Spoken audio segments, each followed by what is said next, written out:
शासनाच्या तिजोरीवर डल्ला मारणाऱ्या संस्था चालकावर कारवाई करा. वंचितच्या आंदोलनाने शिक्षण क्षेत्रातील अनेकांचे धाबे दणाणले.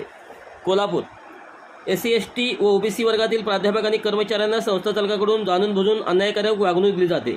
संस्था चालकाच्या सगळे सोयऱ्यांना महाविद्यालयात हजेरी लावता त्यांना वेतन आणि इतर लाभ देऊन राजरोसपणे संस्था चालक शासनाची घोर फसवणूक करीत असल्याचा जाब विचारण्यासाठी वंचित बहुजन आघाडीच्या वतीने जिल्हाध्यक्ष प्रमोद कदम आणि दयानंद कांबळे यांच्या नेतृत्वाखाली कोल्हापूर येथील उच्च व तंत्र शिक्षण सहसंचालक यांच्या कार्यालयासमोर वंचित बहुजन आघाडीच्या असंख्य कार्यकर्त्यांनी शासनाचे लक्ष वेधण्यासाठी जोरदार घोषणाबाजी करत सहसंचालक डॉक्टर प्रकाश बच्चाव यांना निवेदन दिले. वंचित बहुजन आघाडीने दिलेल्या निवेदन म्हटले आहे की प्राध्यापकांच्याकडून टक्केवारी स्वरूपात रक्कम वसूल करण्यात येत आहे.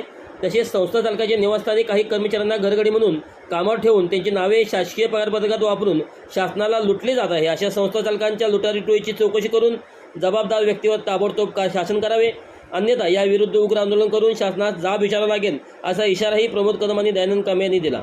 आजच्या आंदोलनामुळे शिक्षण क्षेत्रात खळबळ माजली असून अनेकांचे धाबे दणाणले आहे. या आंदोलनात जिल्हाध्यक्ष अरुण जमने, प्रकाश कांबळे, संदीप कांबळे, जनार्दन गायकवाड, फरजान नदाब, सलमा मेमन, सुहासिनी माने, अर्जुन वाघमारे, रघुनाथ वाघमारे, चिमाजी सोल्टे यांच्यासह वंचितचे बहुसंख्य कार्यकर्ते या आंदोलनात उत्स्फूर्त सहभागी झाले होते.